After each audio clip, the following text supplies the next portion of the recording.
Here begins the Knight's Tale. Once on a time, as old tales tell to us, there was a duke whose name was Theseus. Of Athens he was lord and governor, and in his time was such a conqueror, that greater was there not beneath the sun. Full many a rich country had he won. What with his wisdom and his chivalry, he gained the realm of femininity. That was of old time known as Scythia. There wedded he the queen Hippolyta, and brought her home with him to his country, in glory great and with great pageantry, and to her younger sister Emily, and thus in victory and with melody. Let I this noble duke to Athens ride, with all his armed host marching at his side.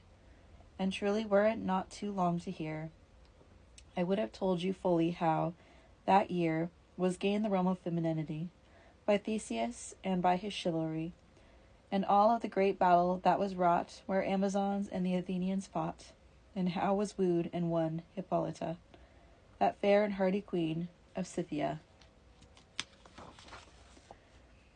And of the feast was made at their wedding, and of the tempest at their homecoming.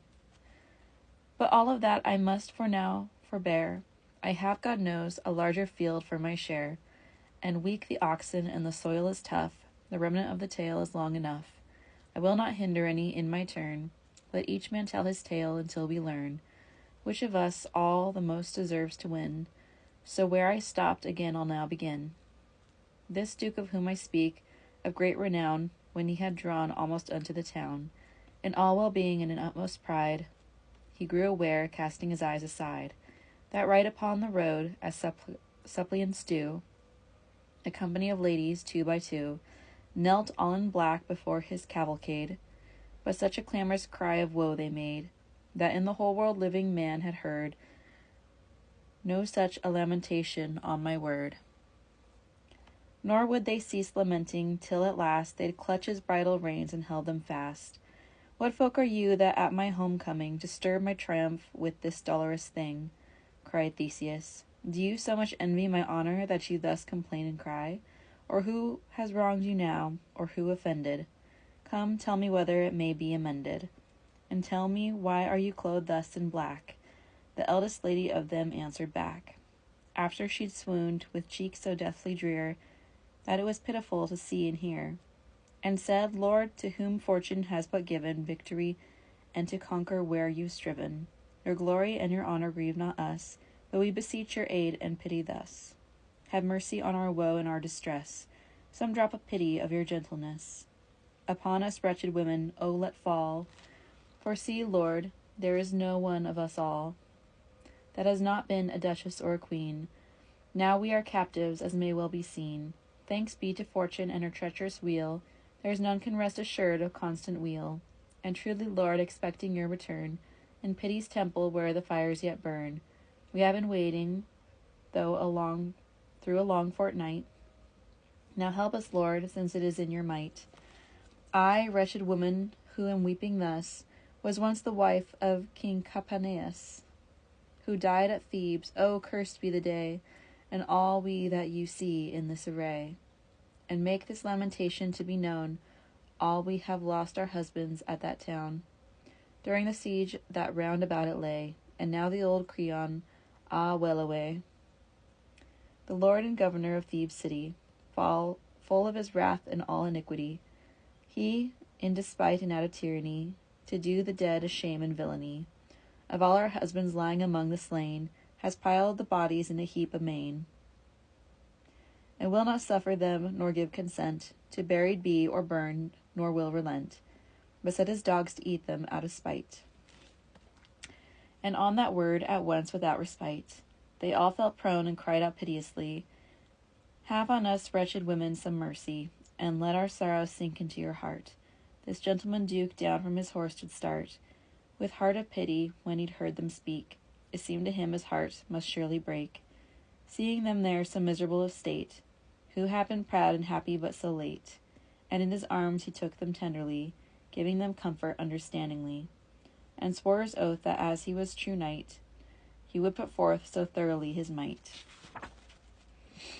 against the tyrant Creon as to wreak vengeance so great that all of Greece should speak, and say how Creon was by Theseus served, as one that had his death felt full well deserved. This sworn and done, he no more there abode.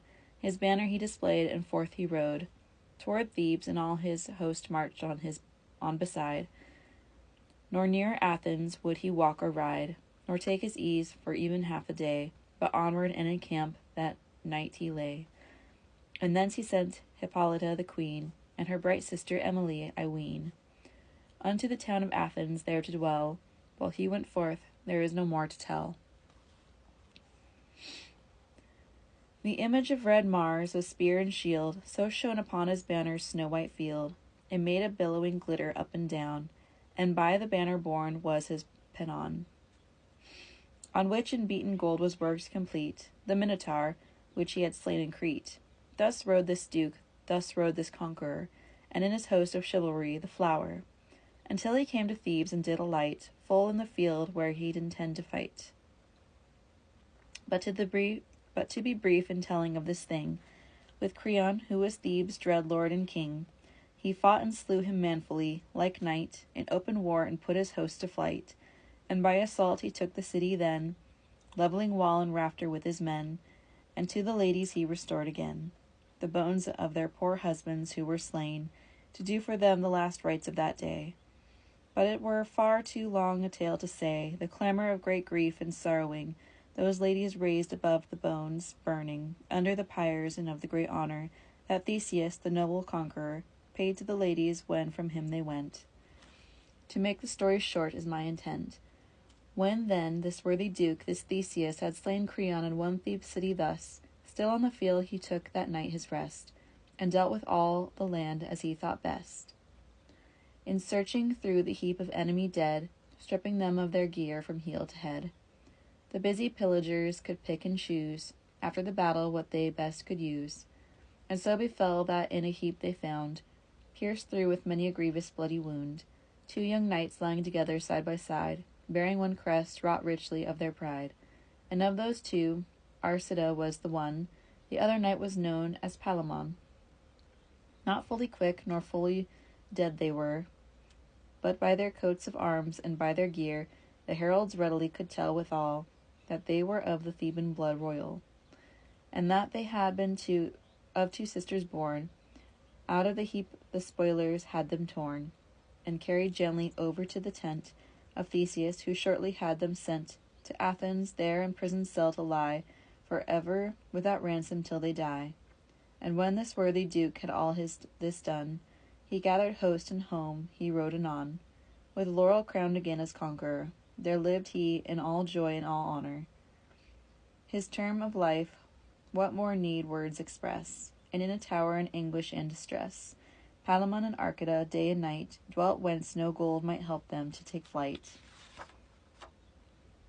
Thus passed by year and day by day, till it fell out upon a morn in May, that Emily, far fairer to be seen, than is the lily on its stalk of green, and fresher than is May with flowers new, for with the rose's colour strove her hue.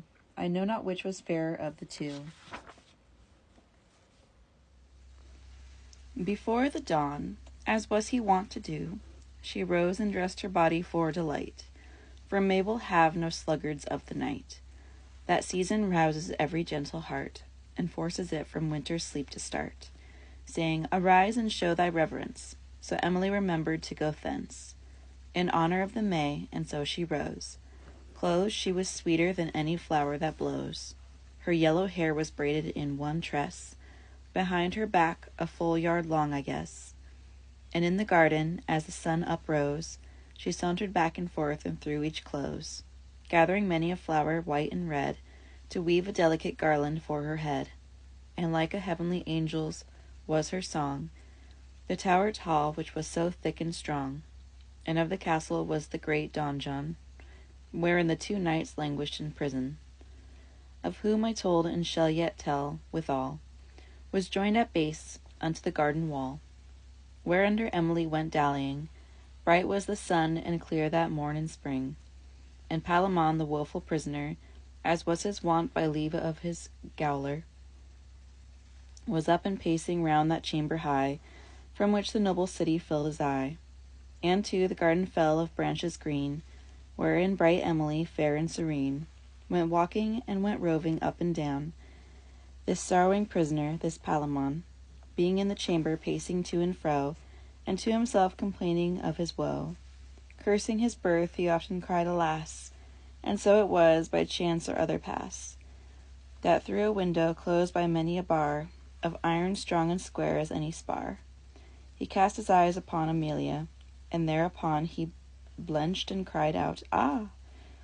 as if he had been smitten to the heart. And at that cry, Arquita did upstart, asking, my cousin, why, what ails you now, that you're so deathly pallor on your brow? Why did you cry out? Who's offended you? For God's love, show some patience as I do. With prison, for it may not be different, fortune has given this adversity. Some evil disposition or aspect of Saturn did our horoscopes affect, to bring us here, though differently 'twere sworn. But so the stars stood when we were born. We must endure it, that in brief it's plain. This Palamon replied and said again, cousin, indeed, in this opinion now, your fancy is but vanity, I trow. It's not our prison that caused me to cry, but I was wounded lately through the eye, down to my heart, and that my bane will be the beauty of the lady that I see, there in that garden pacing to and fro, is cause of all my crying and my woe. I know not if she's woman or goddess, but Venus she is verily, I guess. And thereupon down on his knees he fell, and said, O Venus, if it be thy will to be transfigured in this garden, thus before me, sorrowing wretch, O now help us, out of this prison, to be soon escaped. And if it be my destiny is shaped, by fate to die in durance, in bondage, have pity then upon our lineage, that has been brought so low by tyranny. And on that word, Arcita looked to see this lady who went roving to and fro, and in that look her beauty struck him so, that if poor Palamon is wounded sore, Arcita is as deeply hurt and more. And with a sigh he said then piteously, the virgin beauty slays me suddenly. Of her that wanders yonder in that place, and save I have her pity and her grace, that I at least may see her day by day, I am but dead, there is no more to say. This Palamon, when these words he had heard, pitilessly he watched them and answered, do you say this in earnest or in play? Nay, quoth Arcita, earnest now I say, God help me, I am in no mood for play. Palamon knit his brows and stood at bay.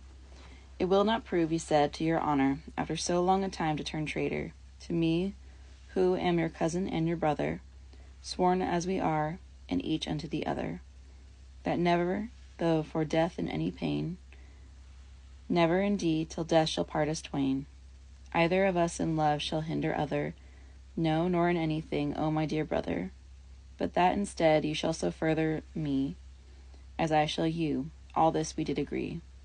Such was your oath, and such was mine also, you dare not now deny it, well I know. Thus you are my party beyond doubt, and now you would all falsely go about, to love my lady whom I love and serve, and shall, while my heart's blood may preserve. Nay, false Arcita, it shall not be so. I loved her first, and told you all my woe, as to a brother, and to one that swore to further me, as I have said before, for which you are in duty bound as knight to help me, if the thing lie in your might, or else you're false, I say, and downfallen. Then this Arcita proudly spoke again.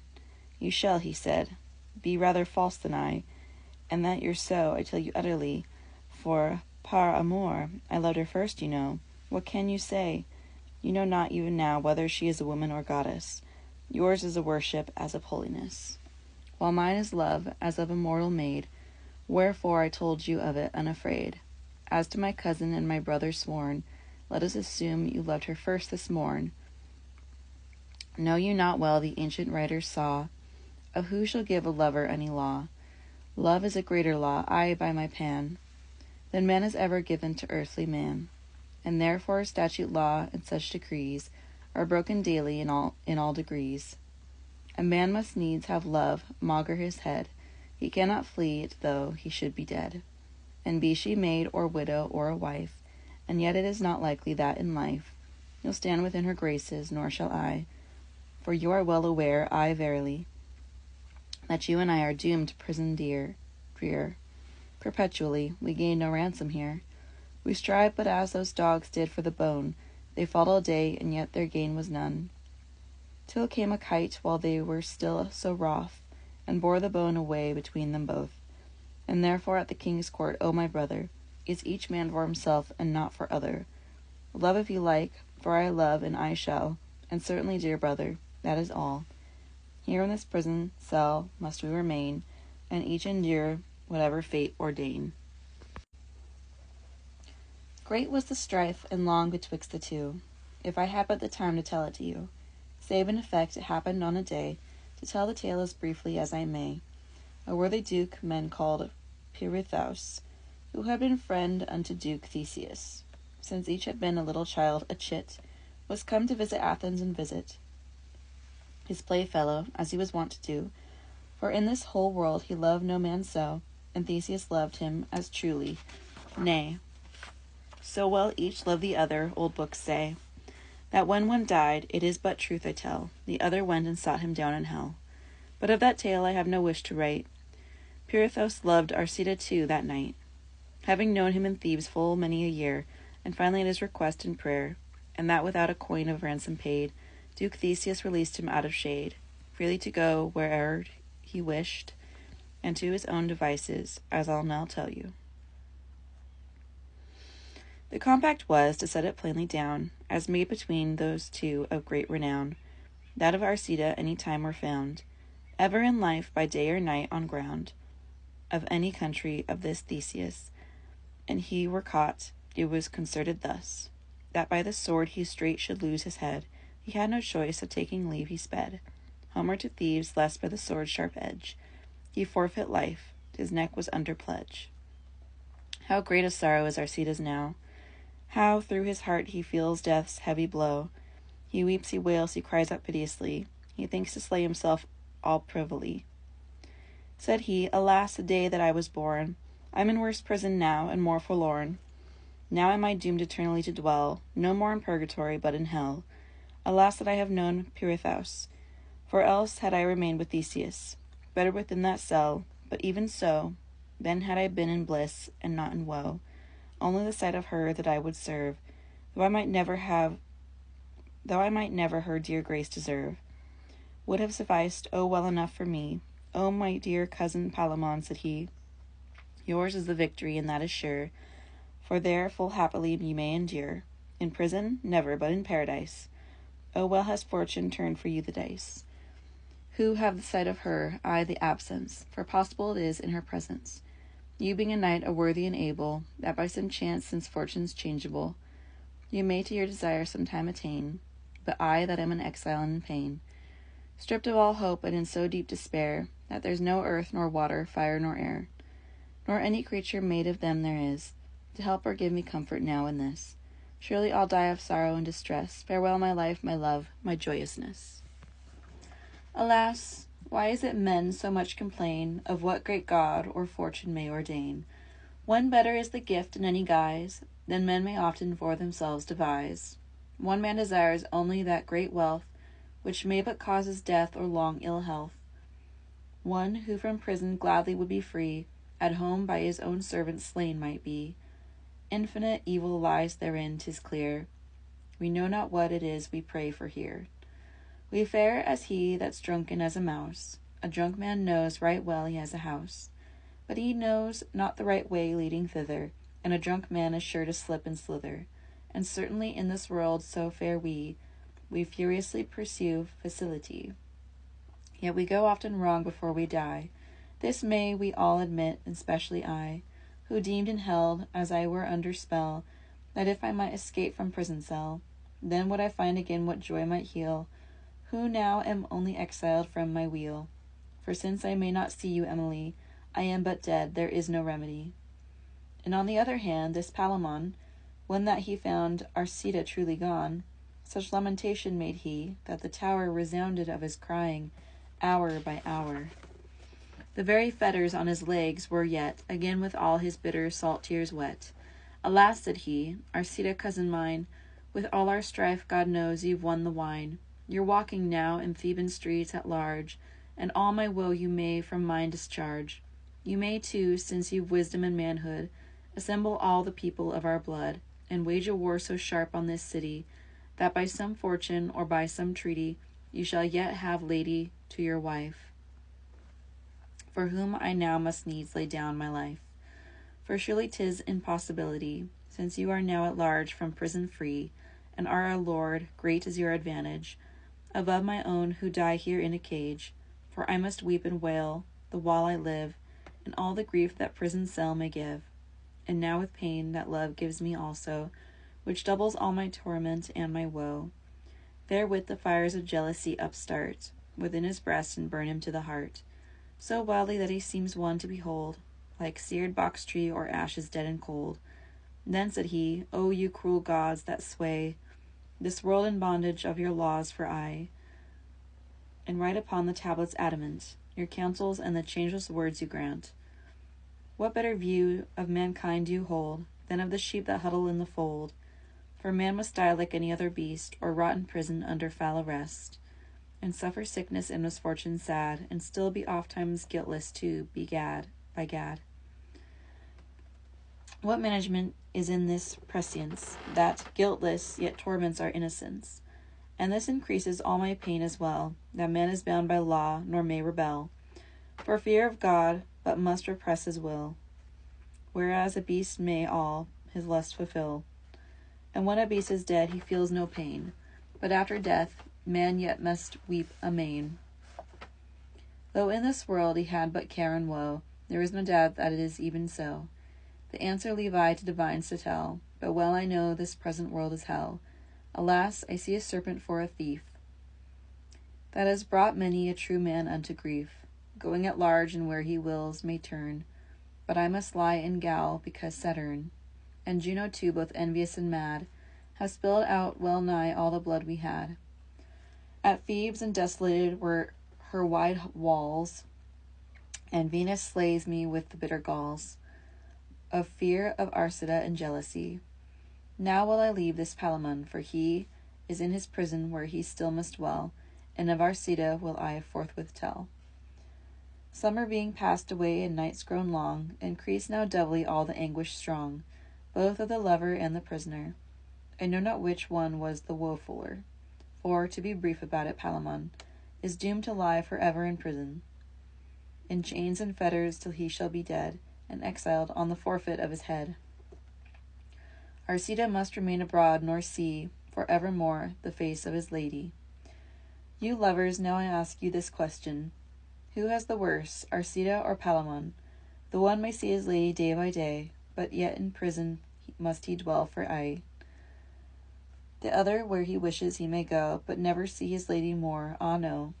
Now answer as you wish, all that you that can, for I speak right on as I began. Explicit prima pars, sequitur par secunda. Now when Arcita unto Thebes was come, he lay and languished all day in his home, since he his lady never more should see. But telling of his sorrow brief I'll be. Had never any man so much torture, no, nor shall have while this man may endure. Bereft he was of sleep and meat and drink, that lean he grew and dry as shaft, I think. His eyes were hollow and ghastly to behold. His face was sallow, all pale and ashen cold, and solitary kept he and alone, wailing the whole night long, making his moan. And if he heard a song or instrument, then he would weep ungoverned in lament. So feeble were his spirits, and so low, and so changed was he that no man could know him by his words or voice whoever heard, and in this change for all the world he fared, as if not troubled by malady of love, but by that humour dark and grim whereof springs melancholy madness in the brain, and fantasy unbridled holds its reign. And shortly all was turned quite upside down, both habits and the temper all had known of him, this wilful lover, Dan Arcite. Why should I all day of his woe indite, when he'd endured all this a year or two, this cruel torment and this pain and woe, at Thebes in his own country, as I said, Upon a night while sleeping in his bed, he dreamed of how the winged god Mercury before him stood and bade him happier be. His sleep-bestowing wand he bore upright, a hat he wore upon his ringlets bright. Arrayed this god was, noted at a leap, as he'd been when to Argus he gave sleep. And thus he spoke, to Athens shall you wend, for all your woe is destined there to end. And on that word Arcita woke and started. Now truly, howsoever sore I'm smarted, said he, to Athens right now will I fare, nor for the dread of death will I now spare. To see my lady whom I love and serve, I will not reck of death with her, nor swerve. And with that word he caught a great mirror, and saw how changed was all his old colour, and saw his vision altered from its kind, and right away it ran into his mind, that since his face was now disfigured so, by suffering endured, as well we know, he might, if he should bear him low in town, live there in Athens evermore unknown, seeing his lady well nigh every day, and right anon he altered his array, like a poor labourer in mean attire, and all alone save only for a squire, who knew his secret heart and all his case, and who was dressed as poorly as he was. To Athens was he gone the nearest way, and to the court he went upon a day, and at the gate he proffered services to drudge and drag, as any one devises, and to be brief herein and to be plain, he found employment with the chamberlain, was serving in the house of Emily, for he was sharp and very soon could see what every servant did who served her there. Right well could he hew wood and water bear, for he was young and mighty, let me own, and big of muscle, aye, and big of bone, to do what any man asked in a trice. A year or two he was in this service. Page of the chamber of Emily the bright, he said Philostrates would name him right, but half so well beloved a man as he was never in that court of his degree. His gentle nature was so clearly shown, that throughout all the court spread his renown. They said it were but kindly courtesy, if Theseus should heighten his degree, and put him in more honourable service, wherein he might his virtue exercise. And thus anon his name was so upsprung, both for his deeds and sayings of his tongue, that Theseus had brought him nigh and nigher, and of the chamber he had made him squire, and given him gold to maintain dignity. Besides, men brought him from his own country, from year to year, clandestinely his rent, but honestly and slyly it was spent, and no man wondered how he came by it. And 3 years thus he lived with much profit, and bore him so in peace and so in war. There was no man that Theseus loved more, and in such bliss I leave Arcita now, and upon Palamon some words bestow. In darksome, horrible, and strong prison, these 7 years has now sat Palamon, wasted by woe and by his long distress, who has a twofold evil heaviness. But Palamon, whom love yet tortures so, that half out of his wits he is for woe, and joined thereto he is a prisoner, perpetually, not only for a year. And who could rhyme in English properly his martyrdom? Forsooth, it is not I, and therefore I pass lightly on my way. It fell out in the 7th year in May, on the 3rd night, as say the books of old, which have this story much more fully told, were it by chance or were it destiny, since when a thing is destined it must be, that shortly after midnight Palamon, by helping of a friend, broke from prison, and fled the city fast as he might go, for he had given his guard a drink that so was mixed of spice and honey and certain wine, and Theban opiate and anodyne, that all that night, although a man might shake, this gaoler he slept on, nor could awake, and thus he flees as fast as ever he may. The night was short, and it was nearly day, wherefore he needs must find a place to hide, and to a grove that grew hard by with stride. Of furtive foot went fearful Palamon. In brief he'd formed his plan as he went on, that in the grove he would lie fast all day, and when night came, then would he take his way toward Thebes, and there find friends, and of them pray their help on Theseus in war's array. And briefly either he would lose his life, or else win Emily to be his wife. This is the gist of his intention plain. Now I'll return to Arcita again, who little knew how near to him was care, till fortune caught him in her tangling snare. The busy lark, the herald of the day, salutes now in her song the morning grey, and fiery Phoebus rises up so bright that all the east is laughing with delight, and with his streamers dries among the graves, the silver droplets hanging on the leaves. And so Arcita in the court royal, with Theseus and his squire principal, is risen and looks on the merry day, and now to do his reverence to May, calling to mind the point of his desire, he on a courser, leaping high like fire, is ridden to the fields to muse and play, out of the court a mile or two away, and to the grove whereof I lately told, by accident his way began to hold, to make him there the garland that one weaves, of woodbine leaves and of green hawthorn leaves. And loud he sang within the sunlit sheen, O May, with all thy flowers and all thy green, welcome be thou, thou fair and freshening May. I hope to pluck some garland green today. And from his courser with a lusty heart, into the grove right hastily did start. And on a path he wandered up and down, near which, and as it chanced, this Palamon lay in the thicket where no man might see, for sore afraid of finding death was he. He knew not that Arcita was so near. God knows he would have doubted eye and ear. But it has been a truth these many years, that fields have eyes and every wood has ears. It's well for one to bear himself with poise, for every day unlooked for chance annoys. And little knew Arcita of his friend, who was so near and heard him to the end, where in the bush he sat now keeping still. Arcita, having roamed and roved his fill, and having sung his roundel lustily, into a study fell he suddenly, as do these lovers in their strange desires, now in the trees, now among the briars, now up, now down, like bucket in a well, even as on a Friday, truth to tell. The sun shines now, and now the rain comes fast, even so fickle Venus overcast. The spirits of her people, as her day is changeful, so she changes her array. Seldom is Friday quite like all the week. Arcita, having sung, began to speak, and set him down, sighing like one forlorn. Alas, said he, the day that I was born. How long, O Juno, of thy cruelty, wilt thou wage bitter war on Thebes' city? Alas, confounded beyond all reason, the blood of Cadmus and of Amphion, of royal Cadmus, who was the first man to build at Thebes, and first the town began, and first of all the city to be king. Of his lineage am I, and his offspring, by true descent, and of royal stock royal, and now I'm such a wretched serving thrall, that he who is my mortal enemy, I serve him as his squire and all humbly. And even more does Juno give me shame, for I dare not acknowledge my own name. But whereas I was Arcita by right, now I'm Philostrates, not worth a mite.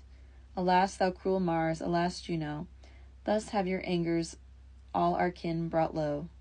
Save only me and wretched Palamon, whom Theseus murders yonder in prison, and above all to slay me utterly, love has his fiery dart so burningly struck through my faithful and care-laden heart. My death was patterned ere my swaddling shirt.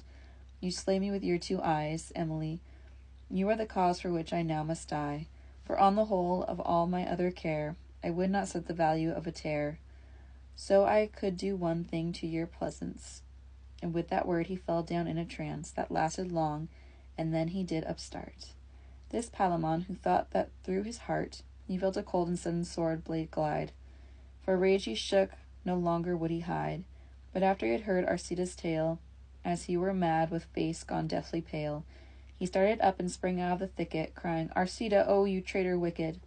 Now you are caught that crave my lady so, for whom I suffer all this pain and woe, and are my blood and know my secret store, as I have often told you heretofore, and have befooled the great Duke Theseus, and falsely changed your name and station thus. Either I shall be dead, or you shall die. You shall not love my lady Emily, but I will love her, and none other know, for I am Palamon, your mortal foe, and though I have no weapon in this place, being but out of prison by God's grace, I say again that either you shall die, or else forgo your love for Emily.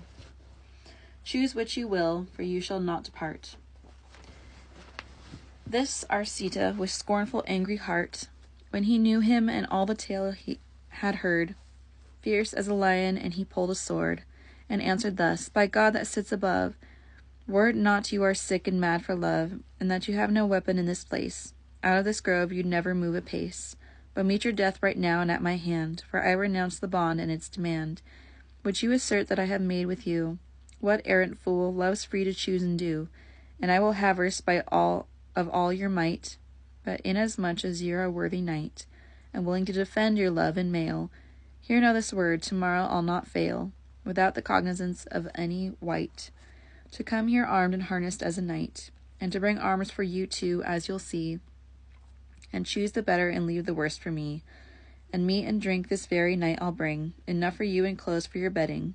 And if it be that you my lady win, and slay me in this wood that now I'm in, then may you have your lady for all of me. This Palamon replied, I do agree. And thus they parted till the morrow morn, when each had pledged his honor to return. O Cupido, that know'st not charity, O despot, that no peer will have with thee, truly 'tis said that love, like all lordship, declines with little thanks a partnership. Well learned say they that, Arcita and Palamon. Arcita rode into the town anon, and on the morrow ere the dawn he bore, secretly arms and armor out of store, enough for each and proper to maintain a battle in the field between the twain. So on his horse alone as he was borne, he carried out that harness as he'd sworn, and in the grove at time and place they'd set, Arcita and this Palamon were met. Each of the two changed color in the face, for as the hunter in the realm of Thrace stands at the clearing with his ready spear, when hunted is the lion or the bear, and through the forest hears him rushing fast, breaking the boughs and leaves, and thinks aghast, here comes apace my mortal enemy, now without fail he must be slain or I, for either I must kill him ere he pass, or he will make of me a dead carcass. So fared these men in altering their hue, so far as each the strength of other knew. There was no good day given, no saluting, but without word, rehearsal, or such thing, each of them helping as they armed each other, as dutifully as he were his own brother. And afterwards, with their sharp spears and strong, they thrust each at the other wondrous long. You might have fancied that this Palamon in battle was a furious mad lion, and that Arcita was a tiger quite. Like very boars the two began to smite, like boars that froth for anger in the wood, up to the ankles fought they in their blood, and leaving them thus fighting fast and fell, forthwith of Theseus I now will tell.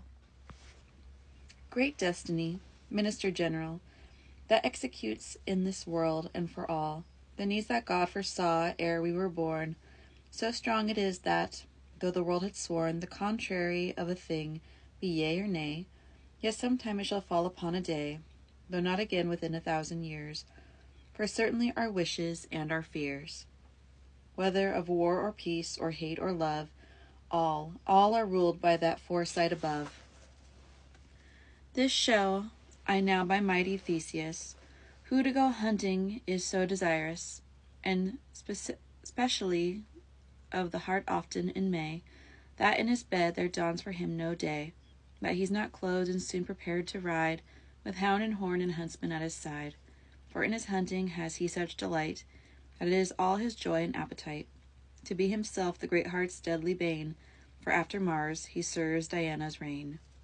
Clear was the day, as I have told ere this, when Theseus, compacted joy and bliss, with his Hippolyta, the lovely queen, and fair Amelia, clothed all in green, a-hunting they went riding royally, and to the grove of trees that grew hard by, in which there was a hart, as men had told, Duke Theseus the surest way did hold, and to the glade he rode on straight and right, for there the hart was wont to go in flight, and over a brook, and so forth on his way. This duke would have a course at him to-day, with such hounds as it pleased him to command. And when this duke was come upon that land, under the slanting sun he looked anon, and there saw Arcita and Palamon, who furiously fought as two boars do. The right swords went in circles to and fro, so terribly that even their least stroke seemed powerful enough to fell an oak. But who the two were, nothing did he note. This duke his courser with the sharp spurs smote, and in one bound he was between the two, and lugged his great sword out, and cried, Ho! No more, I say, on pain of losing head. By mighty Mars, that one shall soon be dead, who smites another's stroke, that I may see. But tell me now what manner of men ye be, that are so hardy as to fight out here, without a judge or other officer, as if he rode in lists right royally. This Palamon replied, then hastily saying, O sire, what need for more ado? We have deserved our deaths at hands of you. 2 woeful wretches are we, 2 captives that are encumbered by our own sad lives. And as you are a righteous lord and judge, give us not either mercy or refuge, but slay me first for sacred charity, but slay my fellow here as well with me, or slay him first, for though you learn it late, this is your mortal foe, Arcita, wait, that from the land was banished on his head, and for the which he merits to be dead. For this is he who came unto your gate, calling himself Philostrates, nay, wait. Thus has he fooled you well this many a year, and you have made him your chief squire, I hear, and this is he that loves fair Emily. For since the day is come when I must die, I make confession plainly and say on, that I am that same woeful Palamon, who has your prison broken viciously. I am your mortal foe, and it is I who love so holly Emily the bright, that I'll die gladly here within her sight. Therefore do I ask death as penalty, but slay my fellow with the same mercy, for both of us deserve but to be slain. This worthy duke presently spoke again, saying, This judgment needs but a short session. Your own mouth, I, and by your own confession, has doomed and damned you, as I shall record. There is no need for torture, on my word, but you shall die by mighty Mars the Red. But then the queen, whose heart for pity bled, began to weep, and so did Emily, and all the ladies in the company. Great pity must it be, so thought they all, that ever such misfortune should befall. For these were gentlemen of great estate, and for no thing save love was their debate. They saw their bloody wound so sore and wide, and all cried out, greater and less, they cried, Have mercy, Lord, upon us women all. And down upon their bare knees did they fall, and would have kissed his feet there where he stood, till at the last assuaged was his high mood. For soon will pity flow through gentle heart, and though he first for ire did shake and start, he soon considered, to state the case in brief, what cause they had for fighting, what for grief. And though his anger still their guilt accused, yet in his reason he held them both excused. In such wise he thought well that every man will help himself in love if he but can, and will himself deliver from prison, and too at heart he had compassion on those women, for they cried and wept as one. And in his gentle heart he thought anon, and softly to himself he said then, Fie upon a lord that will have no mercy, but acts the lion both in word and deed, to those repentant and in fear and need, as well as to the proud and pitiless man, that still would do the thing that he began. That lord must surely indiscretion lack, who in such case can no distinction make, but weighs both proud and humble in one scale. And shortly, when his ire was thus grown pale, he looked up to the sky with eyes alight, and spoke these words, as he would promise plight. The God of love, ah, benedicte, how mighty and how great a Lord is he! Against his might may stand no obstacles. A true God is he by his miracles, for he can manage in his own sweet wise the heart of anyone as he devise. Lo, here are Sita and this Palamon, that were delivered out of my prison, and might have lived in Thebes right royally, knowing me for their mortal enemy, and also that their lives lay in my hand, and yet their love has willed them to this land, against all sense, and brought them here to die. Look you now, is not that a folly high? Who can be called a fool except he love? And see, for sake of God who sits above, see how they bleed, are they not well arrayed? Thus has their Lord, the God of love, repaid their wages and their fees for their service, and yet they are supposed to be full wise, who serve love well whatever may befall. But this is yet the best jest of them all, that she for whom they have this jollity can thank them for it quite as much as me. She knows no more of all this fervent fare, by God, than knows a cuckoo or a hare. But all must be assayed, both hot and cold. A man must play the fool when young or old. I know it of myself for years long gone, for love of servants I've been numbered one.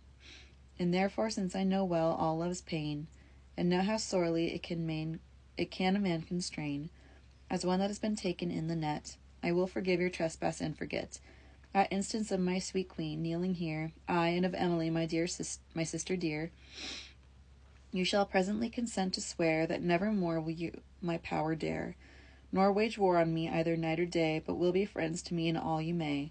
I do forgive this trespass full and fair. And they swore what he demanded there, and of his might they of his mercy prayed, and he extended grace, and thus he said, to speak for royalty's inheritress, although she be a queen or a princess, each of you both is worthy, I confess. When comes a time to wed, but none the less, I speak now of my sister Emily, the cause of all this strife and jealousy. You know yourselves she may not marry too, at once, although you fight or what you do. One of you then, and be he loath or lief, must pipe his sorrows in an ivy leaf. That is to say, she cannot have you both, however jealous one may be or wroth. Wherever, therefore, I put you both in this decree, that each of you shall learn his destiny, as it is cast in here now, in what wise the word of fate shall speak through my device. My will is this, to draw conclusion flat, without reply or plea or caveat. In any case, accept it for the best, that each of you shall follow his own quest, free of all ransom or of fear from me, and this day 50 weeks hence both shall be here once again, each with 100 knights, armed for the list, who stoutly for your rights will ready to be to battle, to maintain your claim to love, I promise you again, upon my word, and as I am a knight, that whichsoever of you wins the fight, that is to say, whichever of you two may with his 100 whom I speak of do his foe to death or out of boundary drive, then he shall have Amelia to wife, to whom Fortuna gives so fair a grace. The list shall be erected in this place, and God so truly on my soul have ruth, as I shall prove an honest judge in truth. You shall no other judgment in me waken, than that the one shall die or else be taken. And if you think the sentence is well unsaid, speak your opinion, that you're well repaid. This is the end, and I conclude hereon.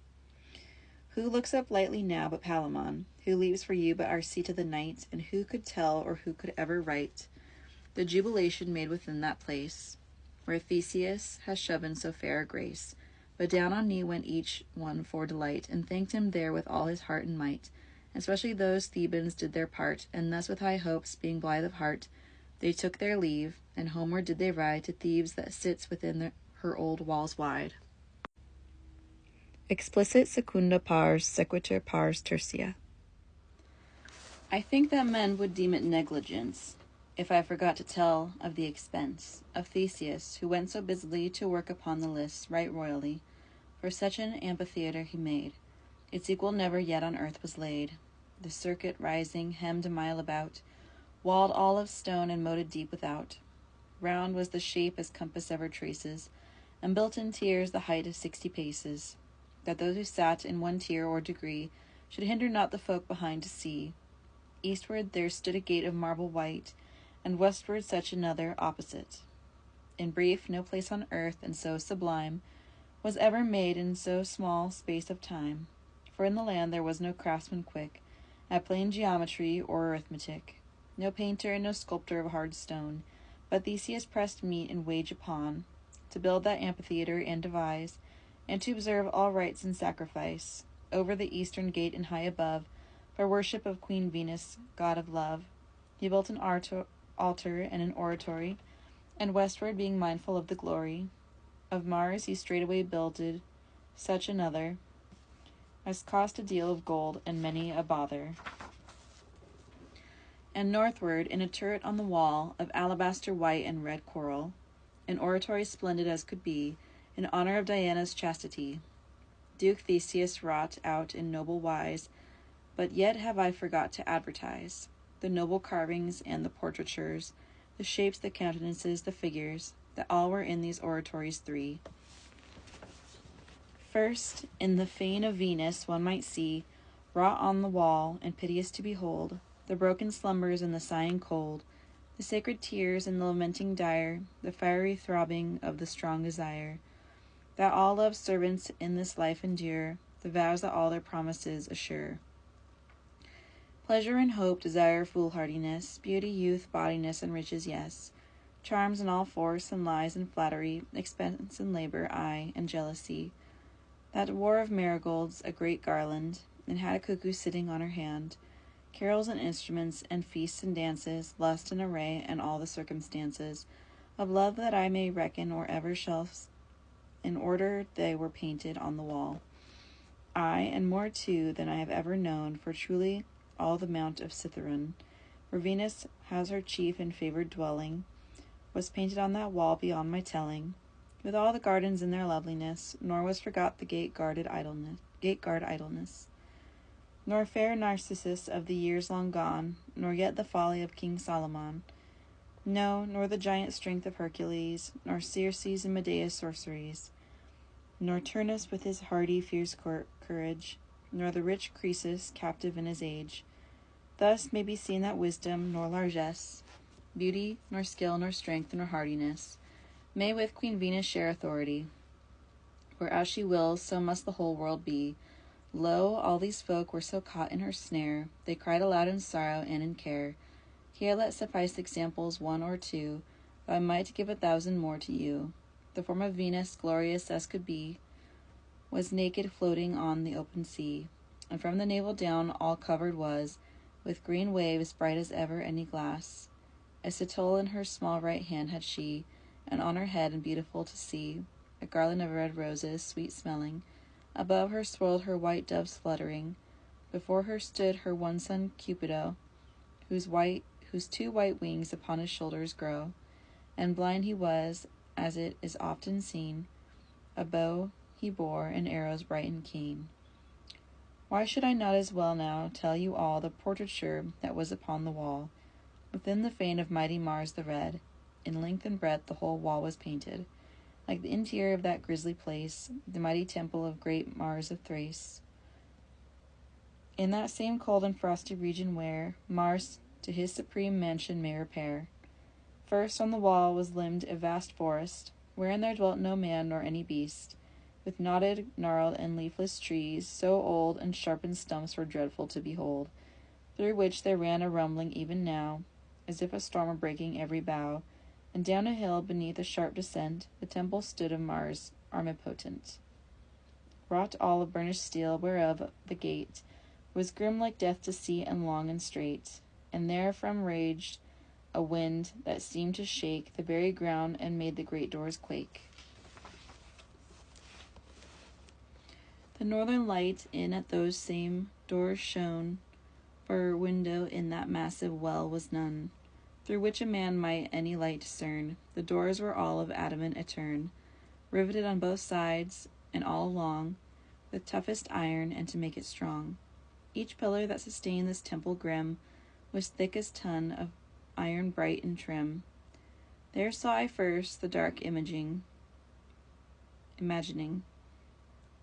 of felony and all the compassing. And cruel anger, red as burning coal, pick purses and the dread that eats the soul. The smiling villain hiding knife and cloak, the farm barns burning and the thick black smoke, the treachery of murder done in bed, the open battle with the wounds that bled, contest with bloody knife and sharp menace, and loud with creaking was that dismal place. The slayer of himself too saw I there, his very heart's blood matted in his hair. The nail that's driven in the skull by night, the cold-plagued corpse with gaping mouth upright. In middle of the temple sat mischance with grimly woeful countenance, and saw I madness laughing in his rage, armed risings and outcries and fierce outrage. The carrion in the bush, with throat wide carved, 1,000 slain, nor one by plague nor starved. The tyrant with the spoils of violent theft, the town destroyed in ruins, nothing left. And saw I burnt the ships that danced by fairs, the hunter strangled by the fierce wild bears, the sow chewing the child right in the cradle, the cook well scalded spite of his long ladle. Nothing was lacking of Mars's evil part, the carter overdriven by his cart. Under a wheel he lay low in the dust. There were likewise in Mars's house, as needs must, the surgeon and the butcher and the smith, who forges sharp swords and great ills therewith. And over all, depicted in a tower, sat Conquest high in honor and in power, yet with a sharp sword hanging over his head, but by the tenuous twisting of a thread. Depicted was the death of Julius, of narrow grate and of Antonius. And though at that same time they were unborn, there were their deaths depicted to adorn the menacing of Mars in likeness sure.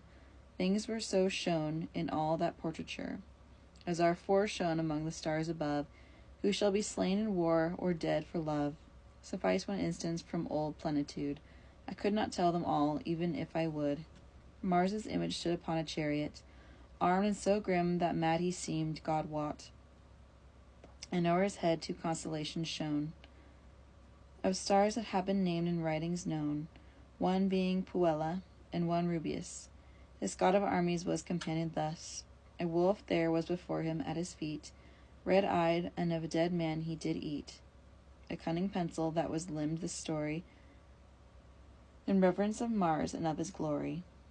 Now to the temple of Diana chaste, as briefly as I can, I'll pass in haste, to lay before you its description well, and pictures up and down the wall could tell, of hunting and of modest chastity. There saw I how Callisto fared when she, Diana being much agreed with her, was changed from woman into a she-bear, and after made into the lone pole star. There was it. I can't tell how such things are. Her son too is a star, as men may see. There saw I Daphne turn into a tree. I do not mean Diana, no, but she, Peneus' daughter, who was called Daphne. I saw Actaeon made a heart all rude, for punishment of seeing Diana nude. I saw too how his 50 hounds had caught, and him were eating, since they knew him not. And painted farther on I saw before how Atalanta hunted the wild boar, and Meleager and many another there, for which Diana wrought his woe and care. There saw I many another wondrous tale, from which I will not now draw memory's veil. This goddess on an antlered hart was set, with little hounds about her feet, and yet beneath her perfect feet there was a moon, waxing it was, but it should wane full soon. In robes of yellowish green her statue was, she'd bow in hand and arrows in a case. Her eyes were downcast, looking at the ground, where Pluto in his dark realm may be found. Before her was a woman travailing, who was so long in giving birth, poor thing, that pitifully Lucina did she call, praying, "O help, for thou mayest best of all." Well could he paint, who had this picture wrought, with many a florin he'd his colours bought. But now the lists were done, and Theseus, who at so great cost had appointed thus the temples and the circus, as I tell, when all was done he liked it wondrous well. But hold I will from Theseus, anon to speak of Arcita and Palamon. The day of their return is forthcoming, when each of them 100 knights must bring, the combat to support, as I have told, and into Athens' covenant to uphold. Has each one ridden with his 100 knights, well armed for war at all points in their mights. And certainly 'twas thought by many a man, that never since the day this world began, speaking of good knights hardy of their hands, wherever God created seas and lands, was of so few so noble company. For every man that loved all chivalry, and eager was to win surpassing fame, had prayed to play a part in that great game, and all was well with him who chosen was. For if there came tomorrow such a case, you know right well that every lusty knight, who loves the ladies fair and keeps his might, be it in England, aye, or otherwhere, would wish of all things to be present there, to fight for some fair lady, Vincite. 'Twould a pleasant goodly sight to see. And so it was with those with Palamon.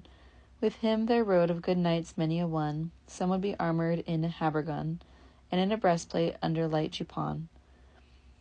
And some wore breast and back plates thick and large, and some would have a Prussian shield or targe. Some on their very legs were armoured well, and carried axe and some of mace of steel. There is no new thing now that is not old, and so they all were armed, as I have told, to his own liking and design each one. There might you see, riding with Palamon, Lycurgus' self, the mighty king of Thrace. Black was his beard and manly was his face, the eyeballs in the sockets of his head, they glow between a yellow and a red, and like a griffin glared he round about, from under bushy eyebrows thick and stout. His limbs were large, his muscles hard and strong, his shoulders broad, his arms both big and long, and as the fashion was in his country, high in a chariot of gold stood he, with 4 white bulls and traces to progress, instead of coat of arms above harness. With yellow claws preserved and bright as gold, he wore a bearskin black and very old. His long-combed hair was hanging down his back, as any raven's feather it was black. A wreath of gold, arm thick of heavy weight, was on his head and set with jewels great. A rubies fine and perfect diamonds. About his car there circled huge white hounds. 20 or more, as large as any steer, to hunt the lion or the antlered deer. And so they followed him with muzzles bound, wearing gold collars with smooth rings and round. 100 lords came riding in his rout, all armed at point with hearts both stern and stout.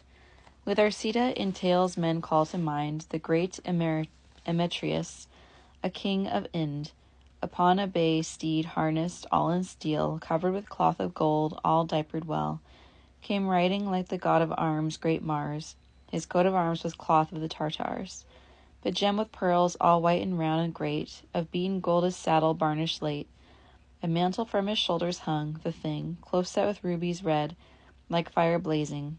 His crisp hair all in bright ringlets was run, yellow as gold and gleaming as the sun. His nose was high, his eyes a bright citrine, his lips were full, his coloring sanguine, and a few freckles on his face were seen, none either black or yellow, but the mean. And like a lion he his glances cast, not more than 25 years he'd passed. His beard was well beginning now to spring, his voice was as a trumpet thundering. Upon his brows he wore, of laurel green, a garland fresh and pleasing to be seen. Upon his wrist he bore for his delight an eagle tame as any lily white. 100 lords came riding with him there, all armed except their heads in all their gear, and wealthily appointed in all things. For trust me well, that dukes and earls and kings were gathered in this noble company, for love and for increase of chivalry. About this king there ran on every side many tame lions and leopards in their pride. And in such wise these mighty lords in sum were of a Sunday to the city come, about the prime and in the town delight. This Theseus, this duke, this noble knight, when he conducted them to his city and quartered them, according to degree, he feasted them and was at so much pains to give them ease and honour of his gains, that men yet hold that never human wit of high or low estate could better it. The minstrelsy, the service at the feast, the great gifts to the highest and the least, the furnishings of Theseus's rich palace, who highest sat or lowest on the dais, what ladies fairest were or best standing, or which of them could dance the best or sing, or who could speak most feelingly of love, or what hawk sat upon the perch above, or what great hounds were lying on the floor. Of all these I will make no mention more, but tell my tale for that I think it is best. Now comes the point, and listen if you've zest. That Sunday night, ere day began to spring, when Palamon the earliest lark heard sing, although it lacked 2 hours of being day, yet the lark sang, and Palamon sang a lay. With pious heart and with a high courage, he rose to go upon a pilgrimage unto the blessed Cytherea's shrine, I mean Queen Venus, worthy and benign. And at her hour he then walked forth apace, out to the lists wherein her temple was, and down he knelt in manner to revere, and from a full heart spoke as you shall hear. Fairest of fair, O Lady mine Venus, daughter of Jove and spouse to Vulcanus, thou gladdener of the mount of Cithaeron, by that great love thou borest to Adon, have pity on my bitter tears that smart, and hear my humble prayer within thy heart. Alas, I have no words in which to tell the effect of all the torments of my hell. My heavy heart its evils can't bewray. I'm so confused I can find naught to say.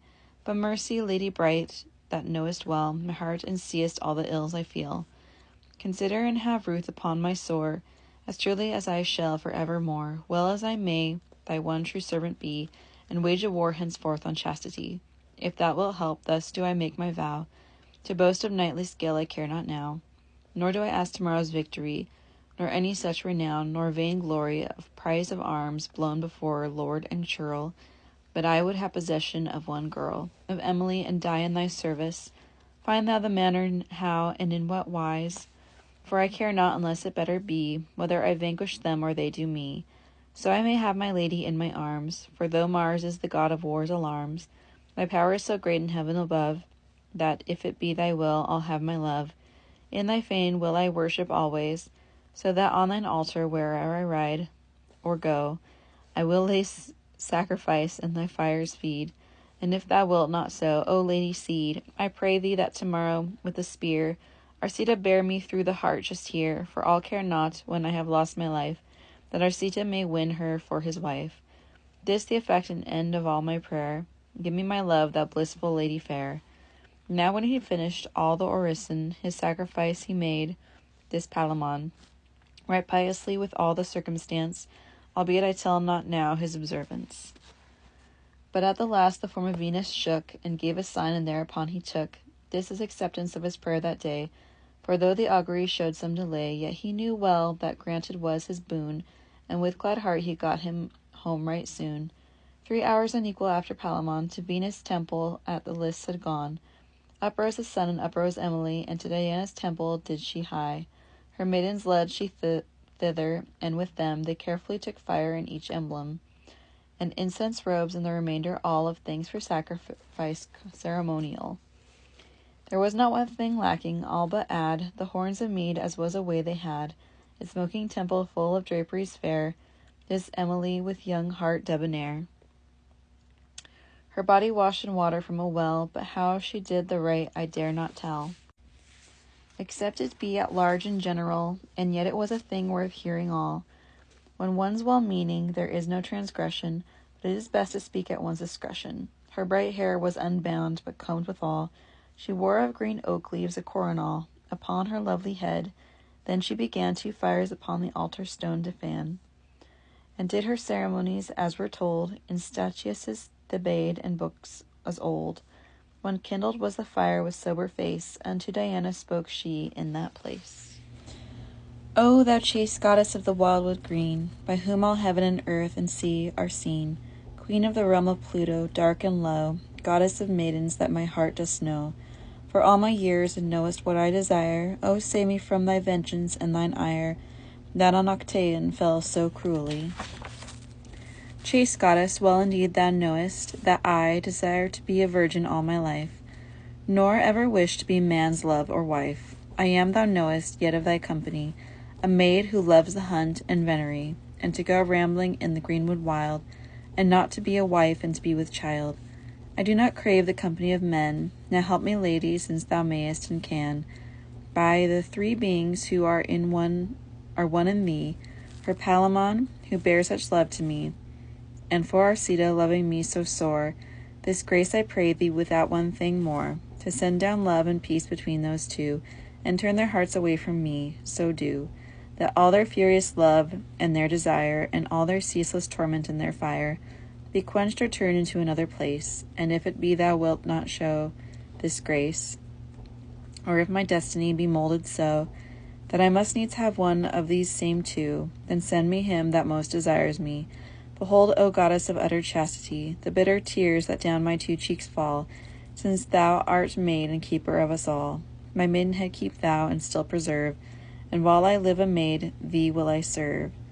The fires blazed high upon the altar there, while Emily was saying thus her prayer, but suddenly she saw a sight most quaint, for there before her eyes one fire went faint, then blazed again, and after that anon the other fire was quenched, and so was gone. And as it died, it made a whistling sound, as do wet branches burning on the ground, and from the brand's ends there ran out anon what looked like drops of blood, and many a one, at which so much aghast was Emily, that she was near dazed, and began to cry, for she knew not of what it signified, but only out of terror thus she cried, and wept till it was pitiful to hear. But thereupon Diana did appear, with bow in hand, like any right huntress, and said, My daughter, leave this heaviness. Among the high gods it has been affirmed, and by eternal written word confirmed, that you shall be the wife of one of those who bear for you so many cares and woes, but unto which of them I may not tell. I can no longer tarry, so farewell. The fires that on my altar burn incense should tell you everything ere you go hence, of what must come of love in this your case. And with that word the arrows of the chase the goddess carried clattered and did ring, and forth she went in mystic vanishing, at which as Emily astonished was, and said she then, Ah, what means this? Alas, I put myself in thy protection here, Diana, and that disposal dear. And home she wended then the nearest way, This is the purport, there's no more to say. At the next hour of Mars, and following this, Arcita to the temple walked, that is, devoted to fierce Mars to sacrifice with all the ceremonies pagan-wise, with sobered heart and high devotion. On this wise, right thus he said his orison. Almighty God, that in the regions cold of Thrace are honored where thy lordships hold, and hast in every realm and every land the reins of battle in thy guiding hand, and givest fortune as thou dost devise, accept of me my pious sacrifice.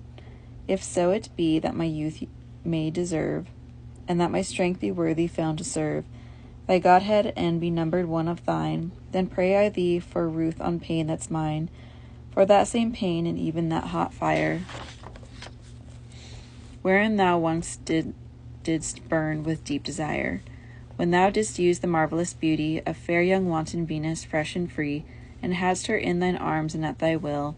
Howbeit with thee once all the chance fell ill, and Vulcan caught thee in his net, whenas he found thee lying with his wife, alas. For that same sorrow that was in thy heart, have pity now upon my pains that smart. I'm young and little skilled, as knowest thou, with love more hurt and much more broken now than ever a living creature was, I'm sure, for she who makes me all this woe endure. Whether I float or sink cares not at all, and e'er she'll hear with mercy when I call. I must by prowess win her in this place, and well I know, too, without help and grace of thee my human strength shall not avail. Then help me, Lord, tomorrow not to fail, for sake of that same fire that once burned thee, the which consuming fire so now burns me, and grant tomorrow I have victory. Mine be the toil, and thine the whole glory. Thy sovereign temple will I honor most of any spot and toil, and count no cost, to pleasure thee, and in thy craft have grace, and in thy fane my banner will I place, and all the weapons of my company, and evermore until the day I die, eternal fire shalt thou before thee find. Moreover, to this vow myself I bind, my beard, my hair, that ripples down so long, that never yet has felt the slightest wrong, of razor or of shears, to thee I'll give, and be thy loyal servant while I live. Now, Lord, have pity on my sorrow sore, give me the victory, I ask no more.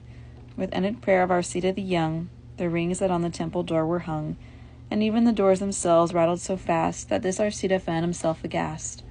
The fires blazed high upon the altar bright, until the entire temple shone with light, and a sweet odor rose up from the ground, and Arcita whirled then his arm around, and yet more incense on the fire he cast, and did still further rites, and at the last, the armor of god Mars began to ring, and with that sound there came a murmuring, low and uncertain, saying, Victory! For which he gave Mars honor and glory, and thus in joy and hope, which all might dare, Arcita to his lodging then did fare, fain of the fight as foul is of the sun. But thereupon such quarrelling was begun, from this same granting in the heaven above, twixt lovely Venus, goddess of all love, and Mars, that iron god armipotent, that Jove toiled hard to make a settlement, until the sallow Saturn, calm and cold, who had so many happenings known of old, found from his full experience the art to satisfy each party and each part. For true it is, age has great advantage. Experience and wisdom come with age. Men may the old outrun, but not outwit. Thus Saturn, though it scarcely did befit his nature so to do, devised a plan to quiet all the strife, and thus began. Now, my dear daughter Venus, quoth Saturn, my course, which has so wide a way to turn, has power more than any man may know. Mine is the drowning in the sea below. Mine is the dungeon underneath the moat. Mine is the hanging and strangling by the throat. Rebellion and the base crowd's murmuring, the groaning and the private poisoning, and vengeance and amercement, all are mine, while yet I dwell within the lion's sign. Mine is the ruining of all high halls, and tumbling down of towers and of walls. Upon the miner and the carpenter I struck down Samson, that pillar shaker, and mine are all the maladies so cold, the treasons dark, the machinations old. My glance is father of all pestilence. Now weep no more, I'll see with diligence. That Palamon, who is your own true knight, shall have his lady, as you hold is right. Though Mars may help his man, yet none the less between you two there must come sometime peace. And though you be not of one temperament, causing each day with such violent dissent, I am your grandsire, and obey your will. Weep them no more, your pleasure I'll fulfill. Now see Now will I cease to speak of gods above, of Mars and Venus, goddess of all love, and tell you now as plainly as I can the great result for which I first began. Explicit tertia pars, sequitur pars quarta. Great was the fit in Athens on that day, and to the merry season of the May gave everyone such joy and such pleasance that all that Monday they'd but joust and dance, or spend time in Venus' high service, but for the reason that they must arise betimes to see the heralded great fight. All they retired to early rest that night, and on the morrow, when that day did spring, of horse and harness noise and clattering, there was enough in holstries about, and to the palace rode full many a rout. Of lords bestriding steeds and on palfreys, there could you see a jesting of harness, so curious and so rich, and wrought so well, of goldsmiths' work, embroidery, and of steel. The shields, the helmets bright, the gay trappings, the gold-hewn casques, the coats of arms, the rings, the lords' investments rich on their coursers, knights with their retinues and also squires, the riveting of spears, the helm buckling, the strapping of the shields and thong lacing. In their great need not one of them was idle, the frothing steeds champing the golden bridle. And the quick smiths, the armorers also, with file and hammer spurring to and fro. Yeomen and peasants with short staves were out, crowding as thick as they could move about. Pipes, trumpets, kettledrums, and clarions, that in the battle sound such grim summons. The palace full of people up and down, here 3, there 10, debating the renown, and questioning about these Theban knights. Some put it thus, some said, it's so by rights. Some held with him who had the great black beard, some with bald head, some with the thick-haired. Some said, he looks grim, and he'll fight like hate. He has an axe of 20 pound in weight. And thus the hall was full of gossiping, long after the bright sun began to spring. The mighty Theseus from sleep awakened, by songs and all the noise that never slackened, yet kept the chamber of this rich palace, till the 2 Theban knights with equal grace and honor were ushered in with flourishing fitting. Duke Theseus was at a window sitting, arrayed as he were god upon a throne, then pressed the people thitherward full soon, to see him and to do him reverence, aye, and to hear commands of sapience. A herald on the scaffold cried out, Ho! Till all the people's noise was stilled, and so, when he observed that all were fallen still, he then proclaimed the mighty ruler's will. The Duke our lord, full wise and full discreet, holds that it were but wanton waste to meet and fight these gentle folk all in the guise of mortal battle in this enterprise. Wherefore, in order that no man may die, he does his earlier purpose modify. No man, therefore, on pain of loss of life, shall any arrows, pale axe, or short knife send into lists in any wise or bring, nor any shortened sword for point thrusting shall a man draw or bear it by his side, nor shall a knight against opponent ride, save one full curse with any sharpened ground spear, unhorsed a man may thrust with any gear, and he that's overcome should this occur shall not be slain but brought to barrier, whereof there shall be one on either side. Let him be forced to go there and abide, and if by chance the leader there must go of either side, or slay his equal foe, no longer then shall turning endure. Godspeed you, go forth now and lay on sure, with long sword and with maces fight your fill. Go now your ways, this is the Lord Duke's will. The voices of the people rent the skies, such was the uproar of their merry cries. Now God save such a Lord who is so good, he will not have destruction of men's blood. Up start the trumpets and make melody, and to the lists rode forth the company, in marshalled ranks throughout the city large, all hung with cloth of gold and not with serge. Full like a lord this noble Duke did ride, with the 2 Theban knights on either side, and following rode the Queen and Emily, and after came another company, of one and other each in his degree, and thus they went throughout the whole city. And to the lists they came, all in good time, the day was not yet fully come to prime, when throned was Theseus full rich and high, and Queen Hippolyta and Emily, while other ladies sat in tiers about, into the seats then pressed in lesser rout.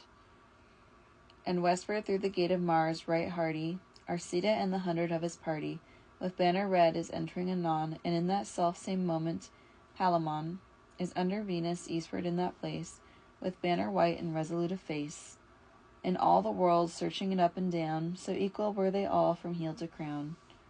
There were no 2 such bands in any way, for there was no man wise enough to say how either had of other advantage in high repute or in estate or age. So even were they chosen, as I guess, and into goodly ranks they did then dress. And when the name was called of every one, that cheating in their number might be none, then were the gates closed, and the cry rang loud, Now do you devour all your young knights proud. The heralds cease their spurring up and down, now ring the trumpets as the charge is blown. And there's no more to say, for east and west 200 spears are firmly laid in rest. And the sharp spurs are thrust now into side. Now see men who can joust and who can ride. Now shivered are the shafts and bucklers thick. One feels through very breastbone the spear's prick. Lances are flung full 20 feet in height. Out flash the swords like silver burnished bright. Helmets are hewed, the lacings ripped and shred. Out bursts the blood, gushing in stern streams red. With mighty maces bones are crushed in joust.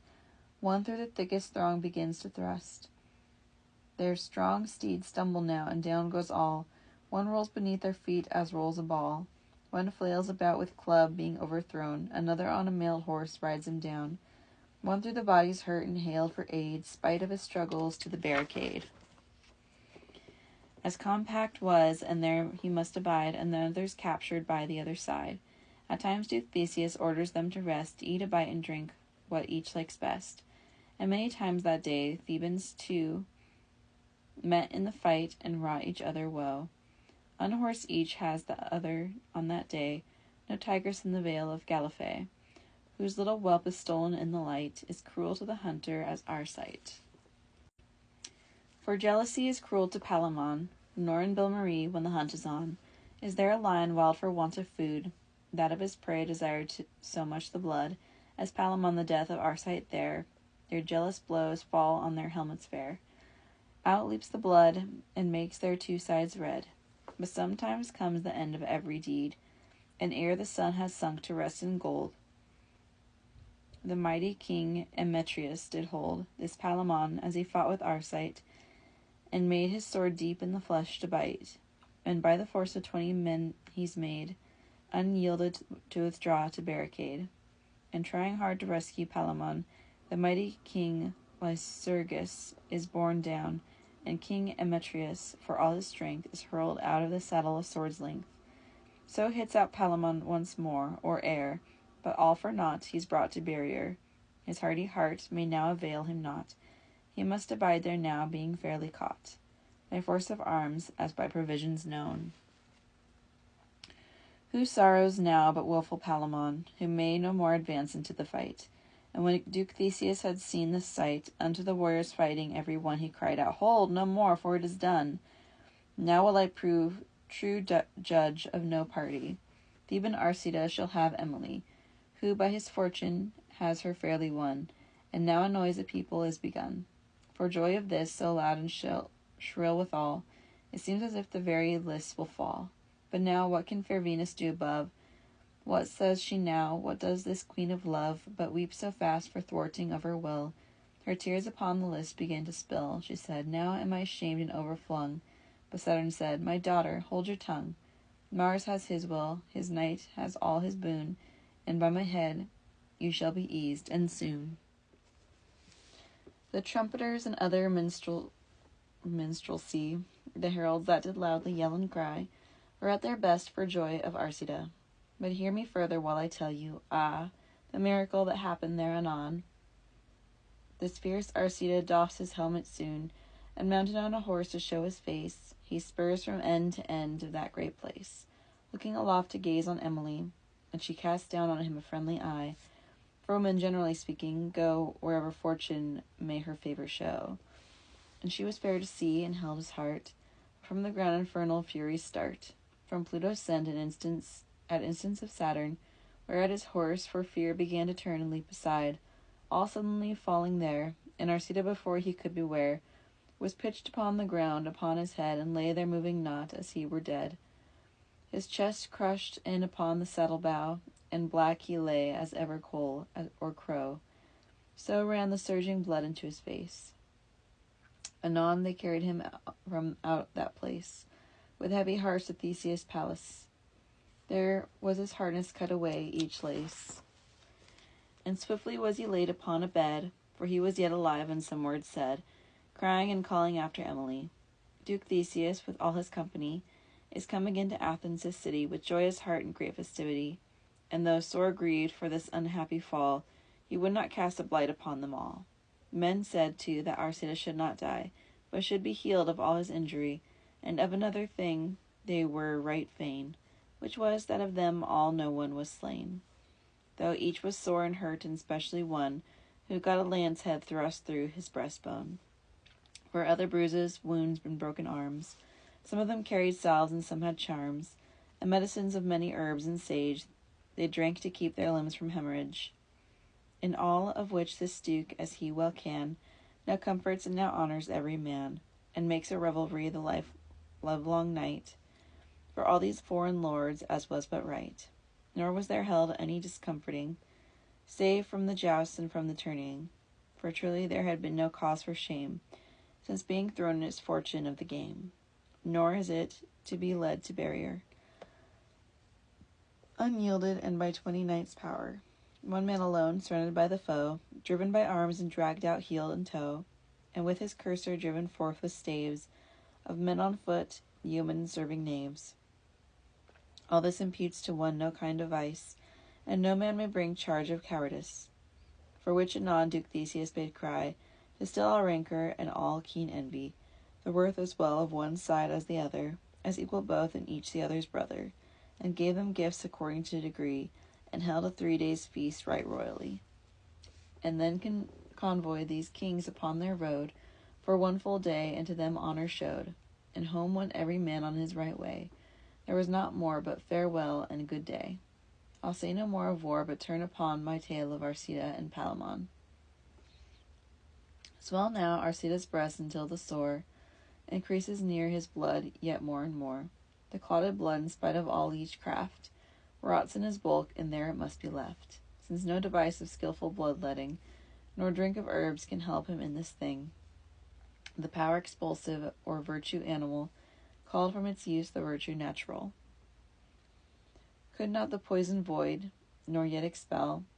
The tubes of both his lungs began to swell, and every tissue in his breast and down is foul of poison and all rotten grown. He gains in neither, in his strife to live, by vomiting or taking laxative. All is so broken in that part of him, nature retains no vigor there, nor vim, and certainly where nature will not work, its feral physic bear the man to kirk. The sum of all is, Arcita must die, and so he sends a word to Emily, and Palamon, who was his cousin dear. And then he said to them, as you shall hear, Not may the woeful spirit in my heart declare one point of how my sorrows smart. To you, my lady, whom I love the most, but I bequeath the service of my ghost.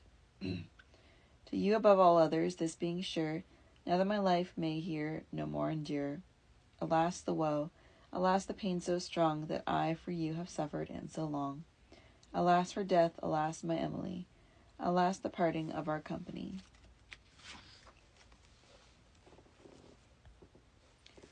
Alas my heart's own queen, alas my wife, my soul's dear lady, ender of my life. What is this world? What asks a man to have? Now with his love, now in the cold dark grave. Alone, with never any company. Farewell, my sweet foe. Oh, my enemy, my Emily.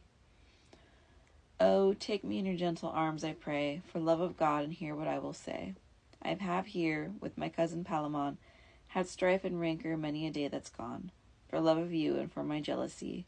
May Jove so surely guide my soul for me, to speak about a lover properly, with all the circumstances faithfully, that is to say, truth, honor, and knighthood, wisdom, humility, and kinship good, and generous soul, and all the lover's art.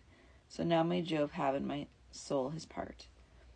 As in this world right now, I know of none so worthy to be loved as Palamon, who serves you, and will do so all his life, and if you ever should become a wife, forget not Palamon, the noble man. And with that word his speech to fail began. Far from his feet up to his breast had come the cold of death, making his body numb, and furthermore, from his 2 arms the strength was gone out now, and he was lost at length. Only the intellect, and nothing more, which dwelt within his heart so sick and sore, began to fail now, when the heart felt death, and his eye darkened, and he failed of breath. But on his lady turned he still his eye, and his last word was, "Mercy, Emily." His spirit changed its house and went away. As I was never there, I cannot say where, so I stopped, not being a soothsayer of souls here naught shall I enregister. Nor do I wish with their notions now to tell who write of them, though they say where they dwell. Arcita's cold, Mars guides his soul on high. Now will I speak forthwith of Emily. Shrieked Emily, and howled now Palamon, till Theseus his sister took anon, and bore her swooning from the corpse away. How shall it help to dwell the livelong day, in telling how she wept both night and morrow? For in like cases women have such sorrow, when their good husband from their side must go, and for their greater part they take on so, or else they fall into such malady, that at the last and certainly they die. Infinite were the sorrows and the tears of all old folk, and folk of tender years, throughout the town at death of this Theban. For him there wept the child, and wept the man. So great a weeping was not, 'tis certain, when Hector was brought back, but newly slain, to Troy. Alas, the sorrow that was there, tearing of cheeks and rending out of hair. Oh, why will you be dead? These women cry. Who had a gold enough in Emily? No man might comfort then Duke Theseus, excepting his old father, Aegeus, who knew those world's mutations and men's own, since he had seen them changing up and down, joy after woe, and woe from happiness. He showed them by example the process. Just as there never died a man, quoth he, but he had lived on earth in some degree, just so there never lived a man, he said, in all this world, but most be sometimes dead. This world is but a thoroughfare of woe, and we are pilgrims passing to and fro. Death is the end of every worldly sore. And after this he told them yet much more, to that effect, all wisely to exhort the people that they should find some comfort. Duke Theseus now considered, and with care, what place of burial he should prepare for good Arcita, as it best might be, and one most worthy of his high degree, and at the last concluded hereupon, that where at first Arcita and Palamon had fought for love with no man else between, there in that very grave so sweet and green, when he mused on his amorous desires, complaining of love's hot and flaming fires, he'd make a pyre and have the funeral accomplished there, and worthily in all. And so he gave command to hack and hew the ancient oaks, and lay them straight and true. In split links they would kindle well and burn. His officers with sure swift feet they turn, and ride away to do his whole intent. And after his Duke Theseus straightway sent for a great bier, and had it all o'erspread with cloth of gold, the richest that he had. Arcita clad he too in cloth of gold. White gloves were on his hands where they did fold. Upon his head a crown of laurel green, and near his hand a sword both bright and keen. Then, having buried the dead face on the bier, the Duke so swept 'twas pitiful to hear. And so that folks might see him one and all, when it was day he brought them to the hall, which echoed of their wailing cries anon. Then came this woeful Theban Palamon, with fluttery beard and matted ash-strewn hair, all in black clothes, wet with his tears, and there, surpassing all in weeping, Emily, the most affected of the company. And so that every several right should be noble and rich, and suiting his degree, Duke Theseus commanded that they bring 3 horses mailed in steel all glittering, and covered with Arcita's armor bright. Upon these stallions, which were large and white, there rode 3 men, whereof one bore the shield, and one the spear he'd known so well to wield. The third man bore his Turkish bow, nor less of burnished gold in a quiver than harness. And forth they slowly rode, with mournful cheer, toward that grove, as you shall further hear. The noblest Greeks did gladly volunteer to bear upon their shoulder that great bier, which with measured pace, and eyes gone red and wet, through all the city by the wide main street, which was all spread with black and wondrous high, covered with this same cloth were houses nigh. Upon the right hand went old Aegis, and on the other side dark Theseus, with vessels in their hands of gold right fine, all filled with honey, milk, and blood, and wine. And Palamon with a great company, and after that came woeful Emily, with fire in hands, as use was, to ignite the sacrifice and set the pyre alight. Great labour and full great appareling went to the service and the fire-making, for to the skies that green pyre reached its top, and 20 fathoms did the arms outcrop. That is to say, the branches went so wide, full many a load of straw they did provide. But how the fire was made to climb so high, of what names all the different trees went by, as oak, fir, birch, asp, alder, poplar, holm, willow, plane, ash, box, chestnut, linden, elm, laurel, thorn, maple, beech, yew, dogwood tree, or how they were felled shan't be told by me, nor how the wood gods scampered up and down, driven from homes that they had called their own, wherein they'd lived so long at ease and peace, the nymphs, the fauns, the hamadryads. Now how the beasts, for fear, and the birds, all fled when that ancient wood began to fall, nor how aghast the ground was in the light, not being used to seeing the sun so bright, nor how the fire was started first with straw, and then with dry wood, riven thrice by saw, and then with green wood, and with spicery, and then with cloth of gold and jewelry, and garlands hanging with full many a flower, and myrrh and incense sweet as rose and bower. Nor how Arcita lies among all this, for what vast wealth about his body is, nor how this Emily, as was their way, lighted the sacred funeral fire that day, nor how she swooned when men built up the fire, nor what she said, nor what was her desire.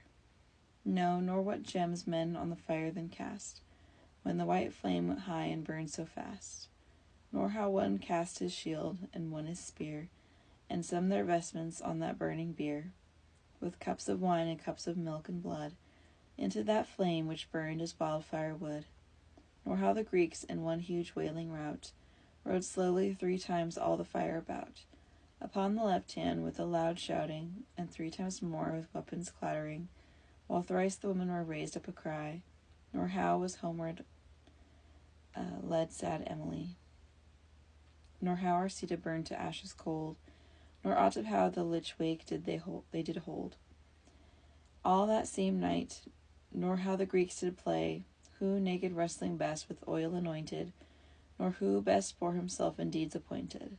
I will not even tell how they were gone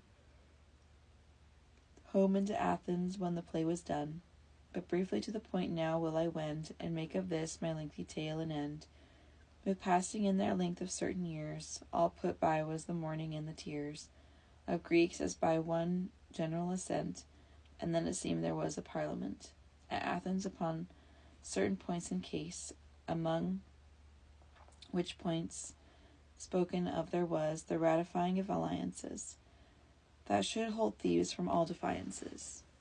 Whereat this noble Theseus anon invited there the gentle Palamon, not telling him what was the cause and why, but in his mourning clothes and sorrowfully he came upon that bidding, so say I.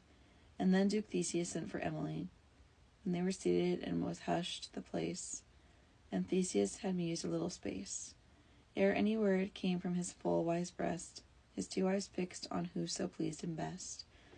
Then with a sad face sighed he deep and still, and after that began to speak his will. The primal mover and the cause above, when first he forged the goodly chain of love, great the effect and high was his intent, well knew he why and what thereof he meant.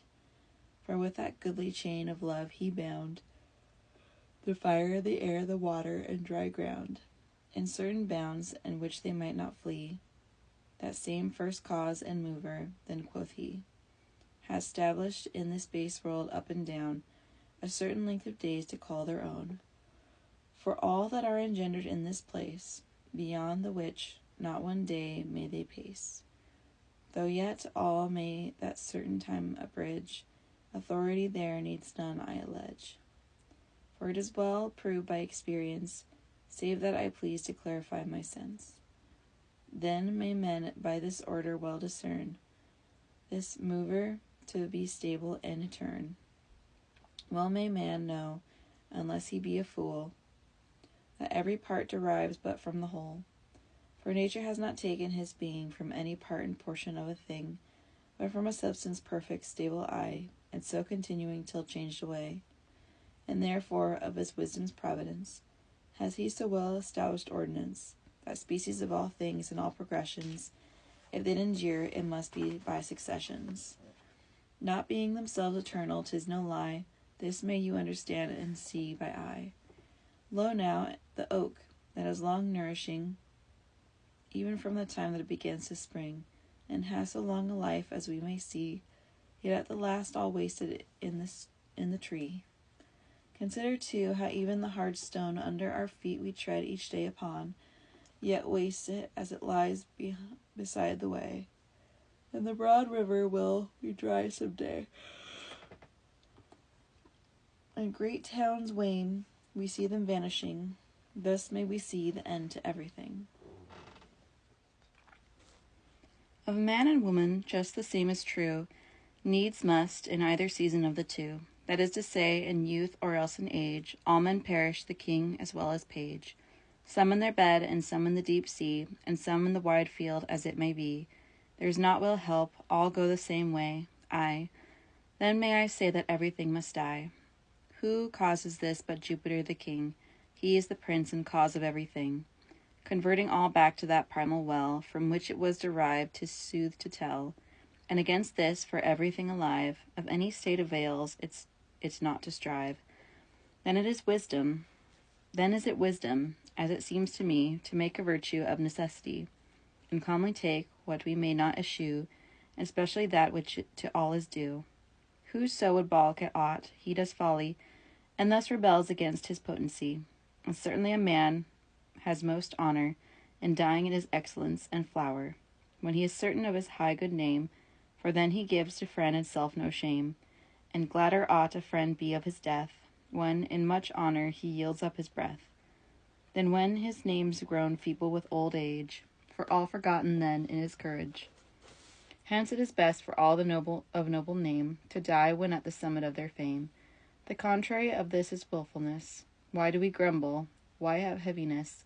That good Arcita, chivalry's fair flower, is gone with honor in his best lived hour, out of the filthy prison of his life. Why grumble here his cousin and his wife about his welfare, who loved them so well? Can he thank them? Nay, God knows not, nor tell how they his soul in their own selves offend, though yet they may not their desires amend. What may I prove by this long argument, save that we all turn to merriment after our grief, and give Jove thanks for grace? And so before we go from out this place, I counsel that we make of sorrows two one perfect joy, lasting for aye, for you. And look you now, where most woe is herein, there will we first amend it and begin. Sister, quoth he, you have my full consent, with the advice of this my parliament, that gentle Palamon, your own true knight, who serves you well with will and heart and might, and so has ever since you knew him first, that you shall of your grace allay his thirst, by taking him for husband and for lord. Lend me your hand, for this is our accord. Let now your woman's pity make him glad, for he is a king's brother's son, by Gad. And though he were a poor knight bachelor, since he has served you for so many a year, and borne for you so great adversity, this ought to weigh with you, it seems to me, for mercy ought to dominate mere right. Then said he thus to Palamon the knight, I think there needs but little ceremony to make you give consent now to this thing. Come near and take your lady by the hand. Between them then was tied the nuptial band, which is called matrimony or marriage, by all the council and the baronage. And thus in all bliss and with melody has Palamon now wedded Emily. And God, who all this universe has wrought, send him his love, who has it dearly bought. For now has Palamon in all things wealth, living in bliss and riches and in health, and Emily loved him so tenderly, and he served her so well and faithfully, that never word once marred their happiness. No jealousy, nor other such distress. Thus ends now Palamon and Emily, and may God save all this fair company. Amen. Here ends the Knight's Tale.